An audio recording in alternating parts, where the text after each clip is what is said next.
सहनौ भुनक्तु सह वीर्यं करवावहै तेजस्विनावधीतमस्तु मा विद्विषावहै।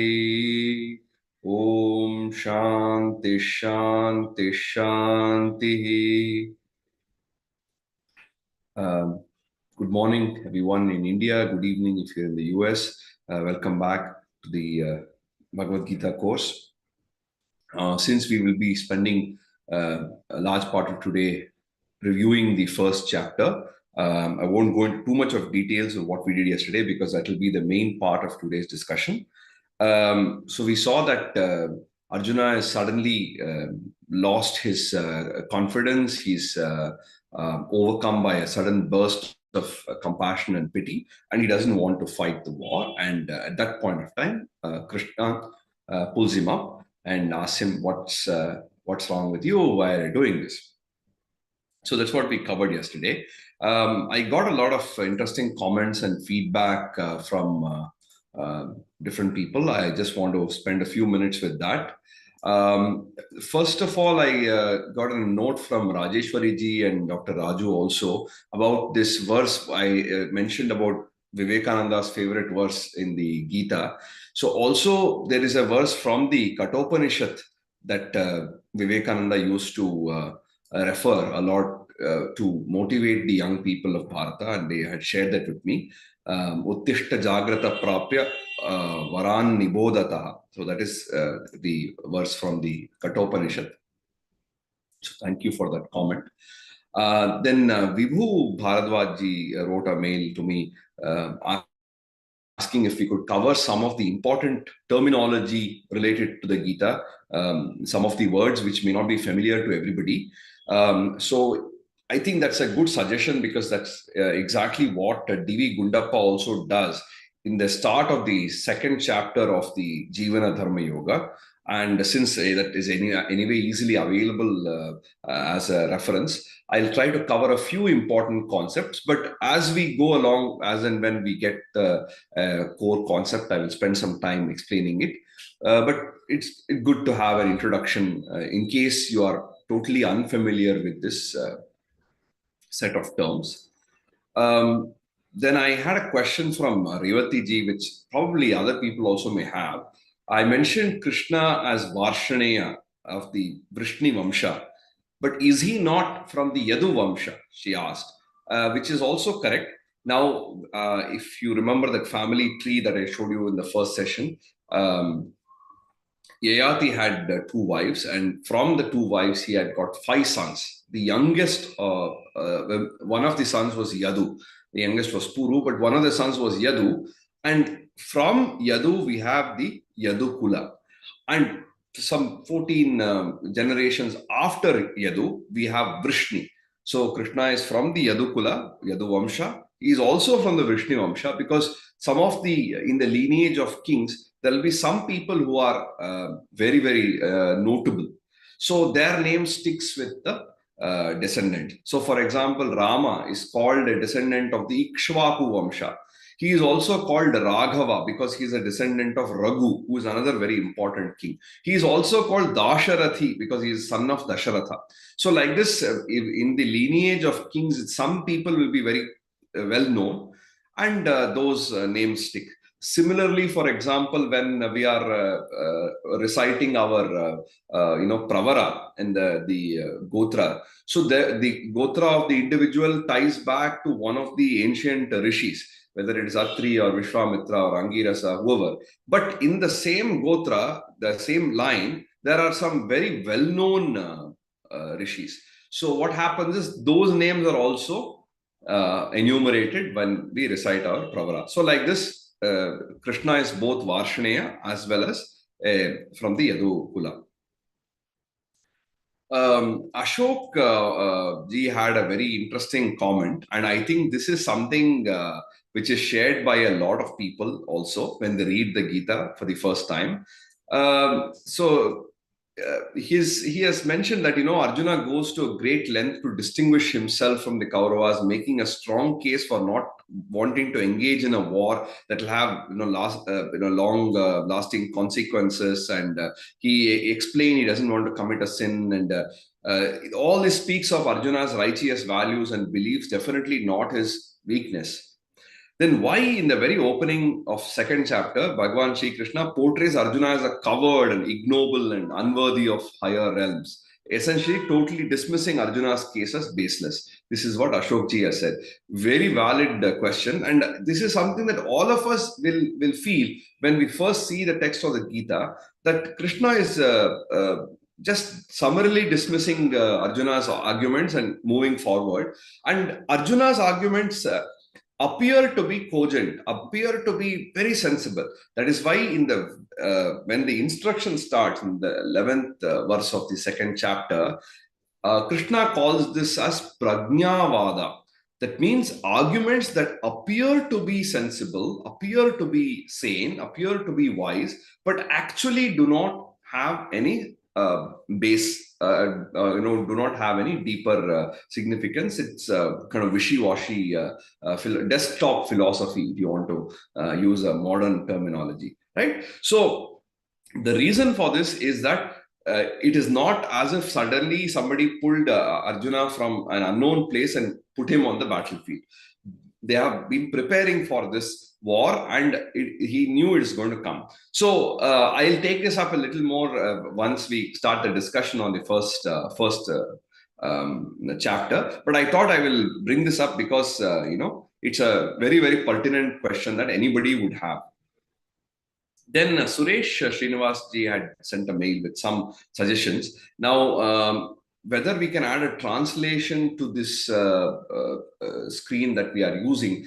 The only reason I felt better to keep it very simple with the Devanagari and the Roman script in the screen is, like I told in the first class, in case there are people who like to listen to this course while they are walking or while they are commuting back from work, they should not be too much of dependency on the visual part of it. So keeping this to the minimum, I thought it will be better. And if anybody really want to look at the translation, then I have sent the translation. I send it at the end of the class so one can review it. And it's also available online. I can send a link to that. Plus, if somebody like to have a physical copy, you can also keep that in front of you. And the prose order, he's asked a question about the prose order. So for the prose order, I have taken it from a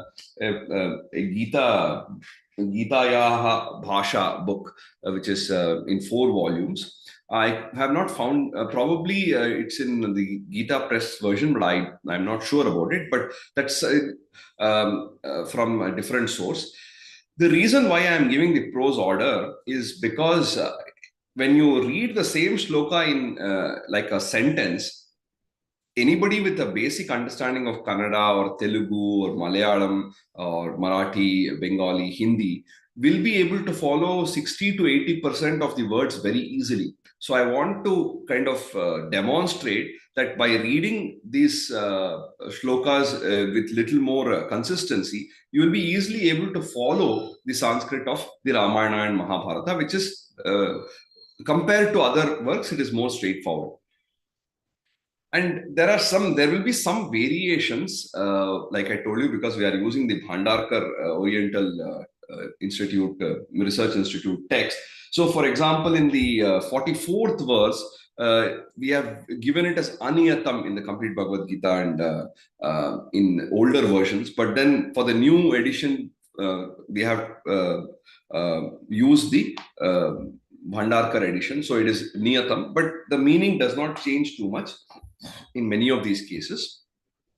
So just a few comments. And then there were a few other comments about the different texts that they have been referring to when reading the Gita. There are several translations available, so I'm sure that you will have access to some translation at home, which is easy. But my idea is, as much as possible, not to, at least at this stage, not to go into too much of variations and side discussions, but look at the text as it is. And then later on, we have ample opportunity. Once we see what the Gita says, then we have ample opportunity to revisit the verses and look at the same shlokas in a different light with slightly different interpretations and so forth.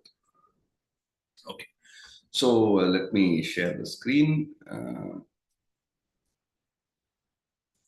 and let us go to. So we saw these Kutasva Krishna Clybium Masmagama.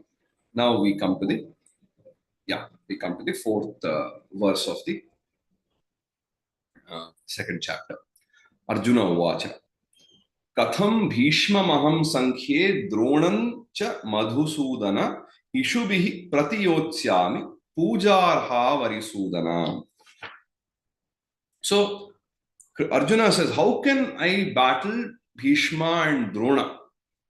How can I face them on the battlefield? How can I shower arrows on them? They are worthy of my reverence. So these people they need to be revered, they need to be respected, worshipped by me. Instead, you are asking me to shower arrows on them. Arjuna Uvacha, Madhusudana. Then also he calls him Arisudana, a killer of enemies, Arisudana. Aham Sankhye Katham Ishubhi Pujarho Bhishmam Dronam cha Pratiyotsyami. Katham, how? And Bhishma and Drona, Sankhye on the battlefield. How indeed Ishubhi, arrows, by arrows, how can I, Pratiyotsyami, how can I fight with them? How can I face them in battle with my arrows? When they are Puja Arhau, because two of them are there, Puja Arhau, they are worthy of my reverence. So can you try and repeat the verses after me, the lines after me? Arjuna Uvacha. Arjuna Uvacha.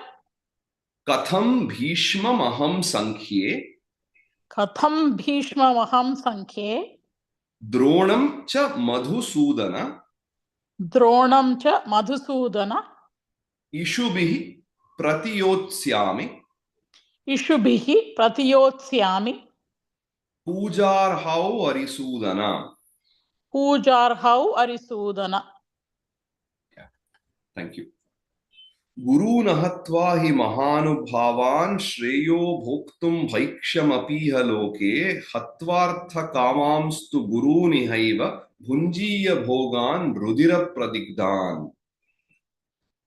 So you see clearly now in this case, the verse has become a little bigger. All the time, it is a much shorter, it was taking much lesser space on the screen. If you see the screen itself, you see that it's a slightly bigger length.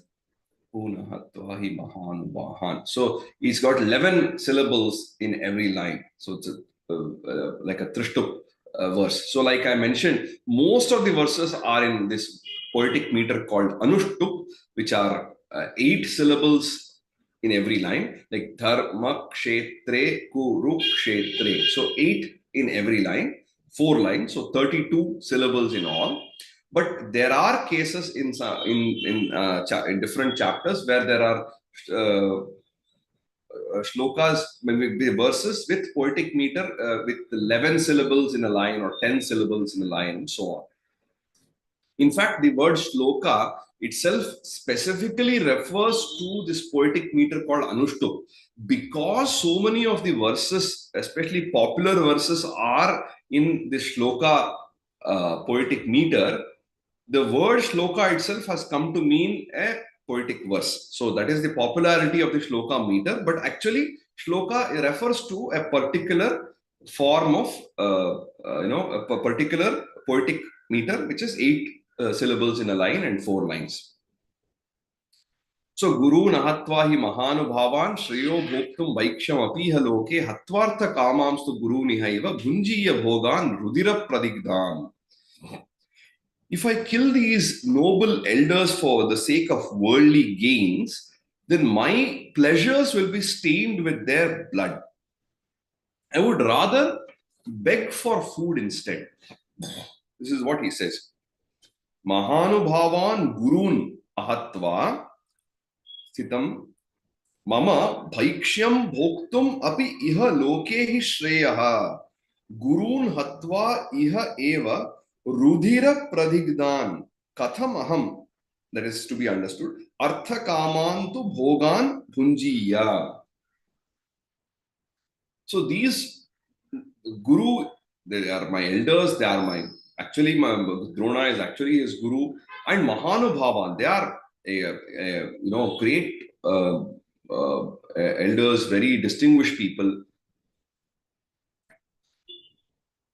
Rather than killing these people, ahatva, instead of killing these people, it is better, shreyaha, it is better to bhoktum bhaikshyam api iha loke. So it is better to go and beg for my food and live as a beggar, which is a very despicable thing even in those times. Nobody wanted to beg, right? But it is better to go and beg for food rather than kill these noble elders. I would rather go and beg for food, because one is to, he said, I will give up my life. I would rather, just be unresisting and unarmed, let the sons of Dhritarashtra come and kill me.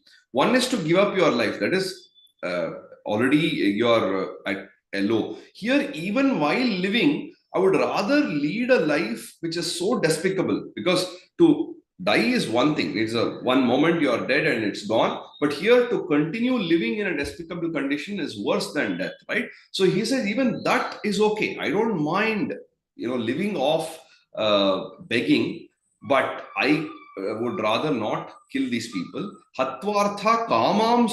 So for the sake of artha and kama, for the sake of wealth and for the sake of pleasure, if I kill the noble elders, then all that enjoyment, pleasures will come soaked in their blood, will be stained with their blood. So what is the use of any pleasure that comes stained with their blood? So I will recite and repeat. Gurun ahatva hi mahanubhavan. Gurun ahatva hi mahanubhavan. Shreyo bhoktum bhaikshyam apiha loke. Shreyo bhoktum bhaikshyamapiha loke. Hatvartha kamamstu guruni haiva. Hatvartha kamanstu guruni haiva. Bhunjiya bhogan rudhira pradigdhan. Bhunjiya bhogan rudhira pradigdhan. Na chaitad vidmaha kataranno gariyo yadva jayema yadiva no jayeyuhu yaneva hatva na jijivishamaha te avasthita pramukhe dhartarashtraha. So, na cha etad vidmaha kataran naha gariyo. Says Dhritarashtra's men are standing in front of us, or Dhartarashtraha, Dhritarashtra's children are standing in front of us. I don't wish to live at the cost of killing them. Should we conquer them? Should they conquer us? I don't know which is better. So the prose order will be as follows. Yan hatva na jijivishamaha te eva dhartarashtraha pramukhe avasthitaha tasmat yat vajayema yadi va nah jayeyuhu anayoho katarat nah gariyah iti etat na cha vidmaha. So he says, I don't know what is right. So all this time he was saying that, I don't care about the thing. I will leave everything unresisting and unarmed. I will rather beg and earn my fill rather than kill these people. Now there is a slight change of tone. He says, I don't know what to do. Whether we should kill them, should we conquer them, or should they conquer us? So all these great Pramukhe is in the sense who are in front of us, Pramukha, right? So Dhartarashtraha, the sons of Dhritarashtra or the people of Dhritarashtra, the Kauravas, are standing avasthitaha in front of us. Yaneva hatva na jijivishamaha. I don't desire to live after killing them. Okay, so that is a continuation of the previous thought. Then he says, I don't know whether we should defeat them, we should conquer them, or they should conquer us. I don't know. Na vidmaha. I'm unsure about myself. So there is a slight change of tone here where he says, I don't know what to do. I'm confused. Na chaitad vidmaha kataranno gariyo. Can you repeat? Yeah. Na chaitat vidmaha kataranno gariyo. Yadva jayema yadiva no jayeyuhu. Yadva jayema yadiva no jayeyuhu. Yaneva hatva na jijivishamaha. Yaneva hatva na jijivishamaha. Tevasthitaha pramukhe dhartarashtraha. Tevasthitaha pramukhe dhartarashtraha. Dhartarashtraha, the sons of Dhritarashtra or the people of Dhritarashtra. And here, when we read it line by line, in the end, when you see the screen, it says Jijivishamas Tevastha. So it is continuous. So when we split it at the end of the third line, we will say Jijivishamaha, and then Tevasthita Pramukhe will go to the next line. So that's just for the sake of the recitation. Otherwise, it is there will be a sandhi between the third and the fourth lines in the last word of the third line, first word of the fourth line. In this case, there will be a sandhi.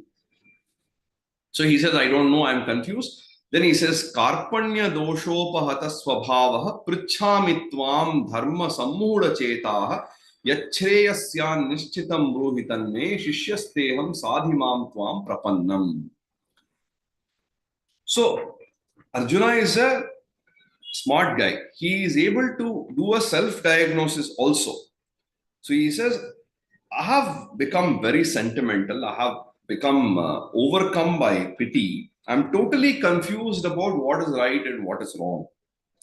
I surrender at your feet as your disciple. Please show me the right path and tell me for sure what is the right thing. So Nishchitam, this is one of the refrains you will see in the Gita. He says, tell me for certain what is to be done. Karpanya doshaha plus upahata swabhavaha dharma sammuda chetaha tvam prichhami yat nishchitam shreyah syat tat me bruhi aham te shishyaha tvam prapannam mam shadhi. So Karpanya dosha. So I have become very, very sentimental. I've overcome by pity, and I don't know what is going wrong with me. I'm having this excessive compassion. So therefore, Prichami, therefore I'm asking you. I'm very confused about what is dharma and what is not. Dharma sammuda chetaha.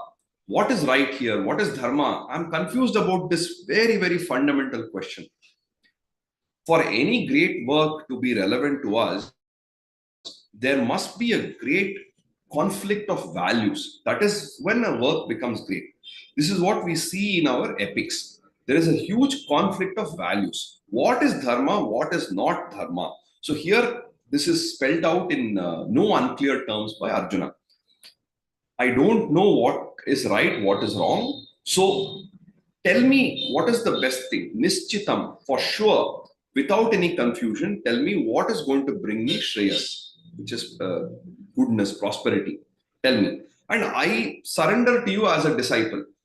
And you be my teacher and you tell me. So here, we see that Krishna and Arjuna, who are until this point in time, very good friends. They are almost the same age. They are grown up together. They have enjoyed each other's company for so many years. They are such good friends. And now for Arjuna to tell Krishna this, it also shows that he is genuinely confused and he wants to get guidance from him. And he also knows somewhere internally over the years that Krishna is a brilliant guy, he's a noble person, he is a dharmic person. So he will be able to guide me. Krishna's own brother, Balarama, refused to fight this war for whatever reasons. Krishna never stopped him. He said, okay, if you want to avoid the war, you can go ahead. As for Krishna himself, he never lifted a weapon, but he participated as one of the main players in the war. When it came to Yudhishthira or Bhima, they never needed any guidance from Krishna about this. They were very clear in their mind that they had to fight this war. Arjuna alone had this unique situation where he was not sure of what to do. And thanks to Arjuna, we have this fantastic Bhagavad Gita. If Arjuna also, after when he said, Klaibyam Masmaga Partha, he said, yes, you're right, I will go and fight the war, then you would have missed out this wonderful Bhagavad Gita. So, in a way, we have to be thankful for his weakness. Okay. Can you repeat this after me? Karpanya doshopahata swabhavaha. कार्पण्य दोषोपहत स्वभावः पृच्छामि त्वां धर्म सम्मूढ़ चेताः पृच्छामि त्वां धर्म सम्मूढ़ चेताः यच्छ्रेयस्यान् निश्चितं ब्रूहि तन्मे यच्छ्रेयस्यान् निश्चितं ब्रूहि तन्मे शिष्यस्तेहं शाधि मां त्वां प्रपन्नम् शिष्यस्तेहं शाधि मां त्वां प्रपन्नम्. Then he says, Nahi prapashyami mamapanudyat yat chokam uchchoshanam indriyanam avapya bhumau vasapatna riddham rajyam suranam api chadhipatyam.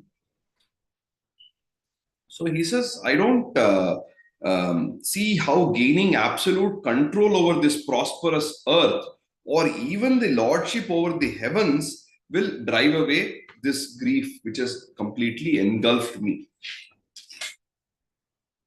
Bhumau asapatnan ruddham mahat rajyam suranam adhipatyam cha avapya api mama yat indriyanam uchchoshanam shokam apanyudyat tat karma nahi prapashyami.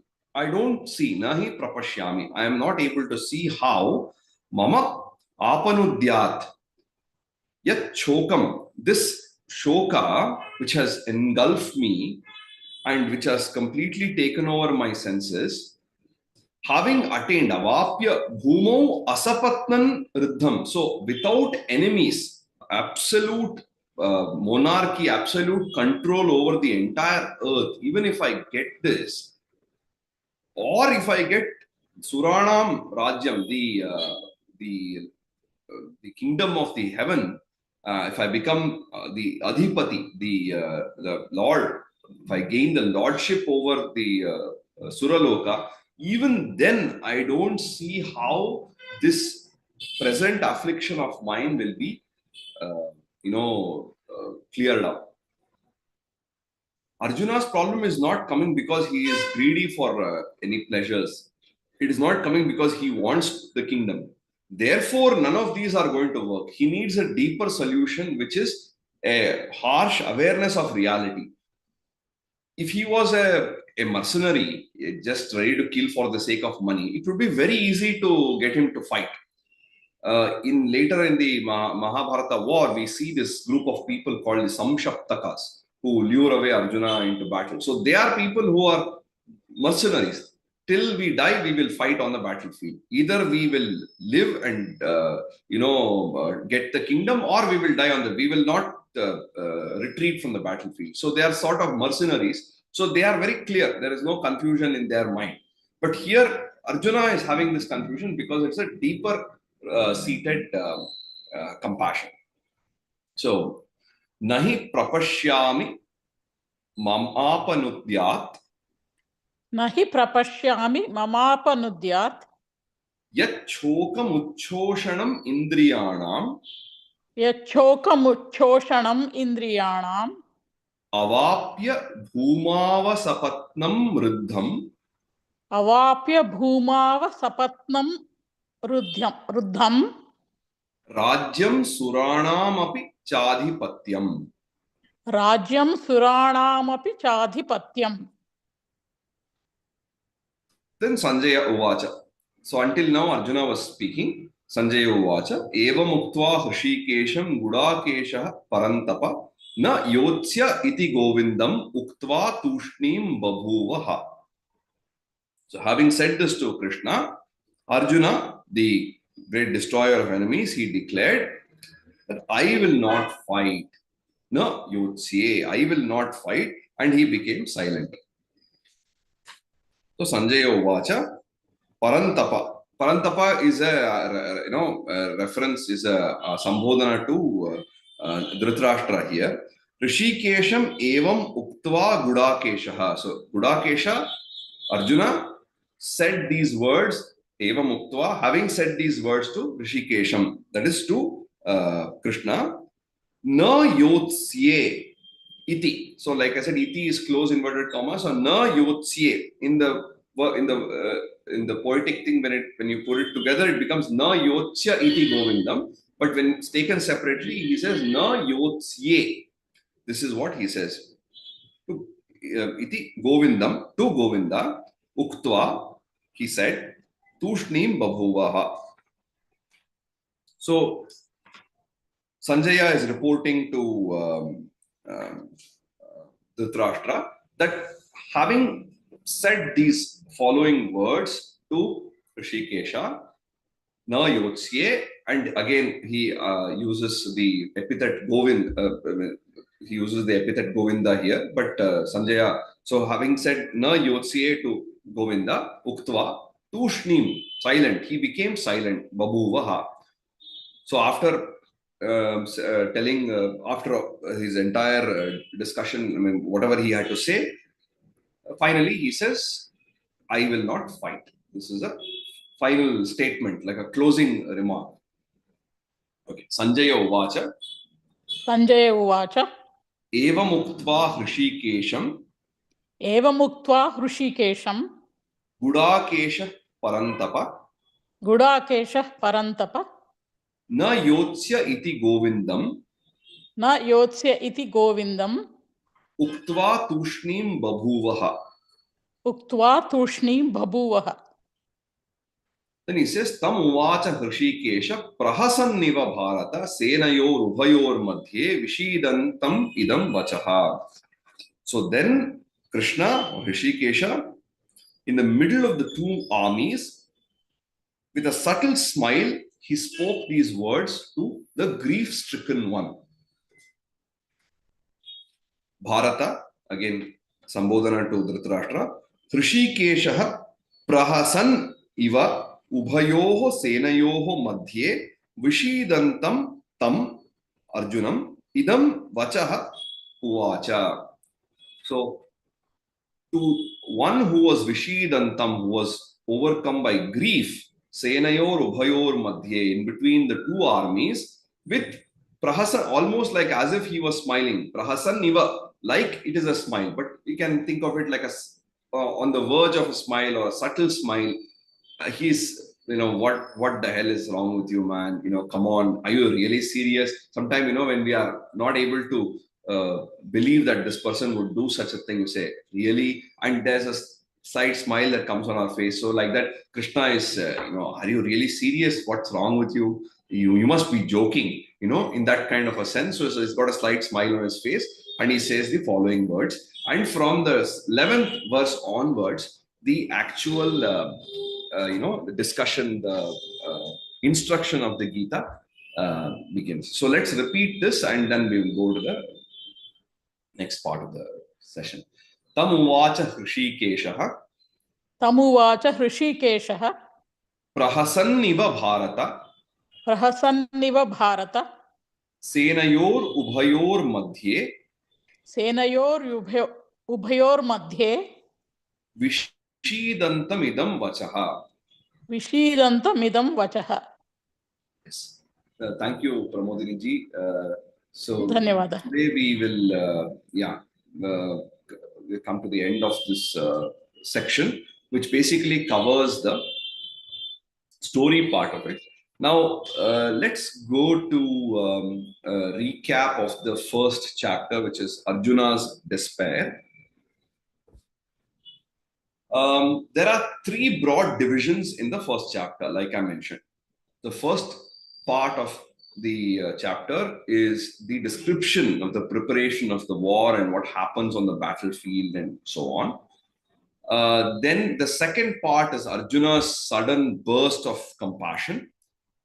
The third part is Arjuna's aversion for the war and the reasons for abandoning the war. So these are the three, sections of the first chapter. What did we see in the preparation for war segment? Dhritarashtra, who is the blind king of Hastinapura, asked Sanjaya, his charioteer and confidant, what the Pandavas and his children were doing on the battlefield. Sanjaya told him that Duryodhana walks up to Drona. He saw the arrangement of the Pandava army and enumerated the list of great warriors on both sides. Clearly, Duryodhana is very surprised by the size of the Pandava army. And he also mentions this to Drona. Now, Bhishma was the commander-in-chief of the army. So why did Duryodhana go to Drona instead? There is a reason for it. Perhaps that Duryodhana harbored certain doubts in his mind, and he had some, he was not sure because he thought Bhishma would, his heart was with the Pandavas. He has many times mentioned this also. So whether he would fight with full gusto or not, he was not sure. Whereas Drona was little more closer to the Kaurava side because Drona's son Ashwathama was very close to Duryodhana. He had more confidence in Drona. And perhaps anticipating this, after Duryodhana goes to meet Drona and he finishes his discussion, then Bhishma blows the conch with a mighty roar like a lion so that he could make Duryodhana happy. So all these things happen in the preparation for the war. The second section is Arjuna looking at these people and suddenly becoming overcome by compassion. So when the time for the clash of weapons finally arrived, Arjuna requests Krishna, Achyuta, please park my chariot between the two armies. I want to take a good look at all these battle-hungry warriors and all the people who have come together to please the wicked Duryodhana. And as soon as he laid his eyes on the huge army which was there, on both sides of the army, he saw people who were so close to him, his own relatives, his friends, and people who he grew up with. So then he had a sudden gush of affection and attachment, which is reserved for our relatives, our friends, people who we care about. He saw these people on the field. And then Vyasa says, Kripaya Paraya Vishto Vishidanidam Abbravi Drishtve Man Swajanan Krishna Yuyutsun Samavasthitan. So how can I kill my own people? When I see all these people who are my people who are so close to me, when I see them standing here on the battlefield, I am totally overcome by pity. He put his bow and arrow down and he said, I am not going to fight. Now, clearly, this conduct of Arjuna was unexpected. Okay, Krishna never expected this. It was very surprising. And the reason was the following. Like I mentioned in the Mahabharata story, that the Pandavas have constantly been persecuted from their younger days. So they know that war is inevitable at some point of time, knowing very well Duryodhana's mindset. The second thing is, during the course of the forest exile, Arjuna goes to Indra to get divine weapons because he wants to get prepared to fight the war. Arjuna has fought many wars before. It is not the first time he's fighting a great war. He's not really scared of war. He's not, unaware of the dangers of war. He has been in wars.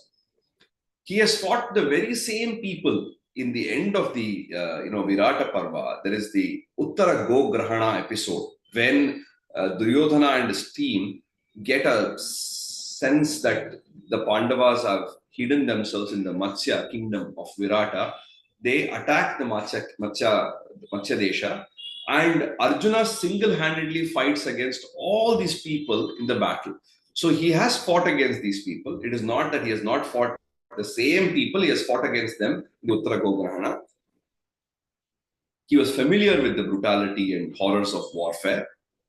And he also knows very well that Krishna has tried his very best to avert this war. Using all the possible means at his disposal, he has tried to avert this war. Despite all that, there is no other option. He has to be in the war. He has to face the war, has to be fought. Then it is dharma to fight the war and kill the enemy. Until that time, it is dharma to avoid the war. But once you get into the war, it is only right to fight and win. The words that Krishna tells Arjuna, what's wrong with you? Why are you behaving like this? The same words he told Duryodhana in the court of Dhritarashtra. What is wrong with you? Why do you want to have a war? Why do you want so many people to die for the sake of your ego? All these things he's telling in Duryodhana. But once the war is settled, that no other way out, what is right is to fight the war. So therefore, Krishna gives this entire discourse. One thing that we find also in D.V. Gundappa and few other people have written about this, one possibility is that although this is all very, very well known,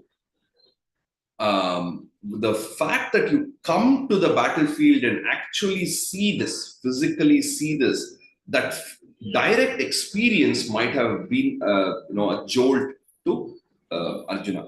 That's also one of the reasons. In his Jivana Dharma Yoga, D.V. Gundappa has listed out very nicely, so it saved me a lot of trouble. He has listed out all the reasons why Arjuna, what are the reasons Arjuna gives to avoid the war. He says, Nacha Shreyaha Anupashyami Hattva Swajanam Ahave. I don't see what benefit is going to come by killing my own people on the battlefield. Na Kangshe Vijayam. I don't desire victory. Kim naha rajyena kim bhogaihi. What is the use of kingdom? What is the use of enjoyment to us? Kim jivitena. What is the use of even life? What is the use of living? Then he says, Papa meva ashraye tasman. We will only accrue papa by this battle. Lobha upahata chetasa. Should we become afflicted by greed and avarice? Kulakshayam kritam dosham. Corruption that causes annihilation of the entire kula, entire clan. Mitra drohecha patakam. The sin of betraying friends. Kula dharmaha pranashyanti. So the entire dharma of the kula dharma will be destroyed if we have this war. Dharme nashte adharma abhibhavati. Adharma will prevail if dharma gets destroyed. Pradushyanti kulastriyaha. The virtuous and noble women will get debased. Jayate varna sankaraha. The different varnas will get mixed up together. And there will basically, what we have to understand by this is that there will be chaos and confusion in the society. Then he says, Sankaraha narakaya eva. This breakdown of the social order will pave the way to naraka. Lupta pindodaka kriya patanti pitaraha. The ancestors who have been deprived of this offering of the rice balls and water, the pinda udaka kriya, that by the Shraddha, they will be dragged down to lower levels. And utsadhyante jati dharmaha kula dharmaha. He says the individual dharmas of different jatis and different kulas will be totally ruined. So these are all the arguments that he makes. I think there was a question about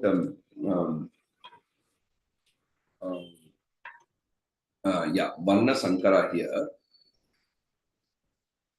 So basically what he's saying, like I mentioned, is that there is a breakdown of the social order.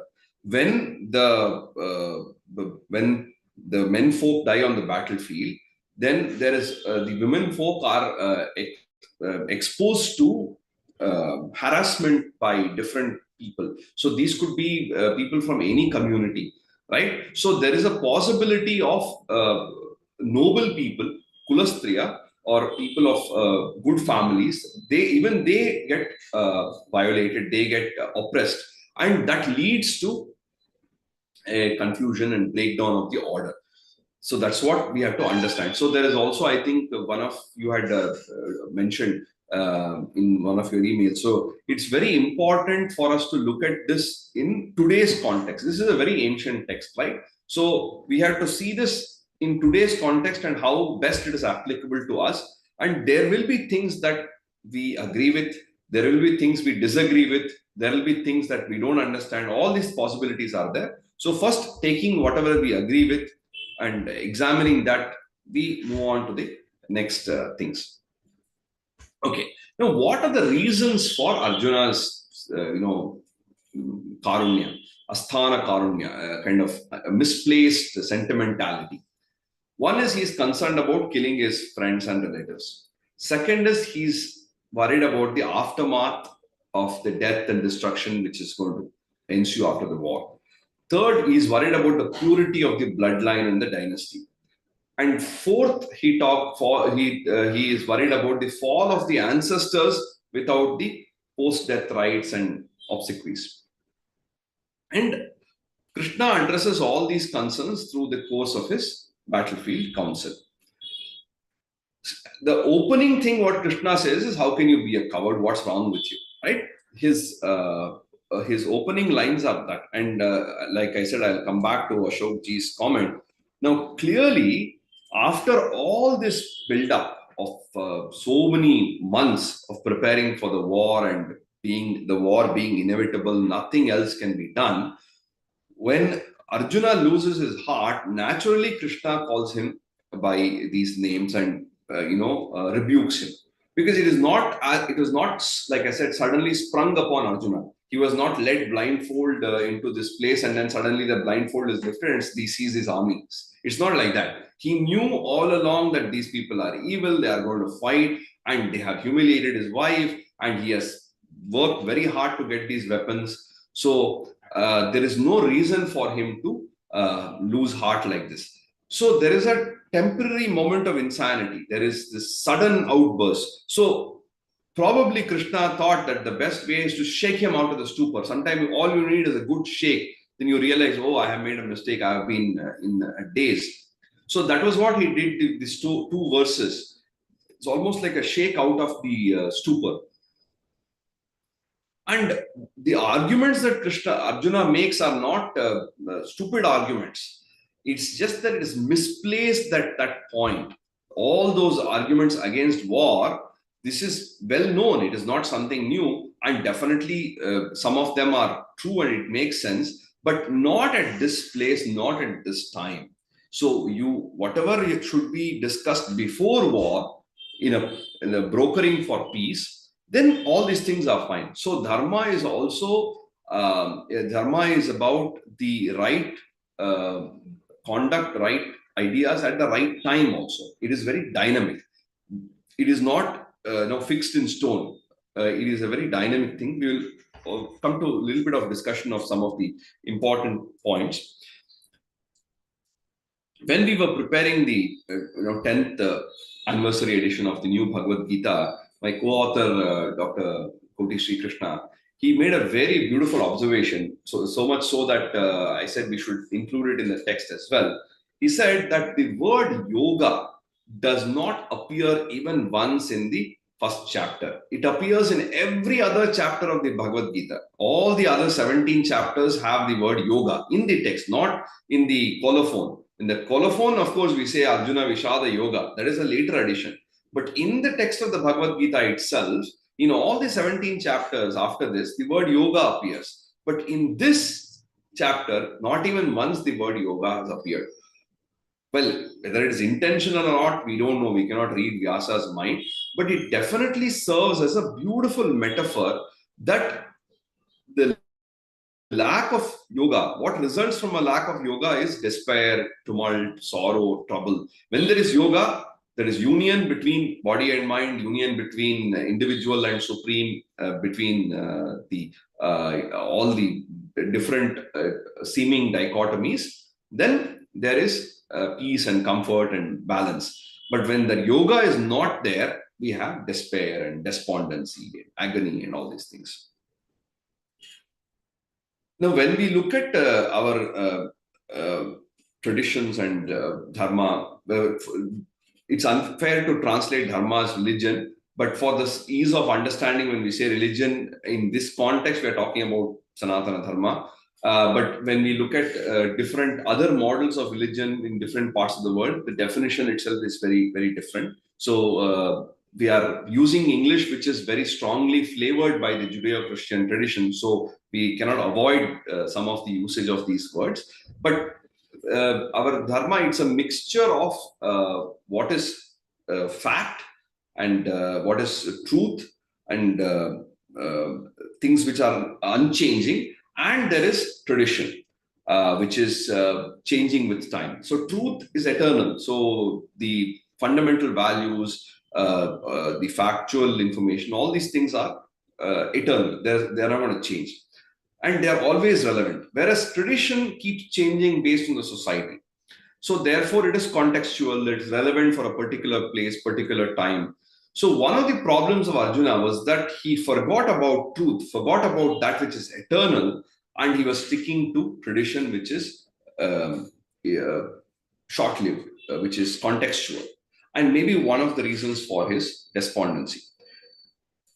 It's also important to realize that when Arjuna is called a coward, or he says "Klaibyam masmagama," don't become impotent like this, or don't become powerless like this, don't become coward like this. What he's trying to say is that a coward cannot truly understand dharma.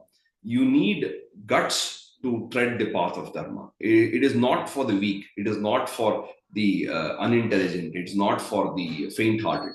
The path of dharma is for, it needs intelligence, it needs courage, it needs conviction that yes, I'm on the right path. So a lazy person, a lethargic and dull person cannot tread the path of dharma. And somebody who is not ready to fight for dharma cannot protect dharma. So this is something that Krishna tells him. The first quality needed for anybody who wants to protect dharma is courage. You have to be willing to stand up for it. The moment a person sees some sort of conflict, if he runs away, he's running away from battle in this context does not show mercy. It means you are augmenting adharma. You are giving more opportunity. You are encouraging adharma. This is what happens. So many times, even in the realistic plane, when we see in today's context, it is important for us to stand up for what is right. If we don't stand up for what is right, if we remain silent, that always helps the bad guys. It always helps the wicked people. If there is, whether it's in in your workplace, or whether it's in your apartment association, or in any other group of people when they are involved, if the noble people remain silent, it always helps the bad guys. So that's why it's very important for a person who is noble, who is intelligent and courageous, to stand up for what is right. Whether you get the result that you're expecting or not, it is important to stand up for what is right, because otherwise it invariably augments the power of adharma. So roughly, this is the first chapter for you, and the various aspects of it. I think most of you are quite clear on the first chapter, and like I said, the first 10 shlokas, the first 10 verses of the second chapter may also be seen as a logical extension of the first chapter, and this 47 plus 10, 57 can be seen as one unit. Tomorrow, what we'll do is we will start off with a few concepts, like I mentioned, some of the basic concepts that are important to understand our tradition. And then we will go into the actual instruction of Krishna from the 11th verse of the second chapter. So we'll conclude a little early today. We are done with the second, with the first chapter and few verses of the second. And no, thank you, Pramodini ji, for reciting. So basically, the idea of getting people to recite is one is, of course, the pronunciation it becomes familiar to some people, and also you get a flavor of the original.